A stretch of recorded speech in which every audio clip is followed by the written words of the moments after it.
10 تا از پرجمعیت ترین شهرهای ایران. بزن بریم. رتبه دهم اورمیه 850,000 نفر. رتبه نهم کرمانشاه 950,000 نفر.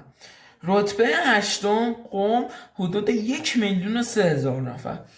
رتبه هفتم اهواز حدود 1,003,000 نفر. رتبه ششم تبریز حدود 1,006,000 نفر. رتبه پنجم شیراز حدود 1,007,000 نفر.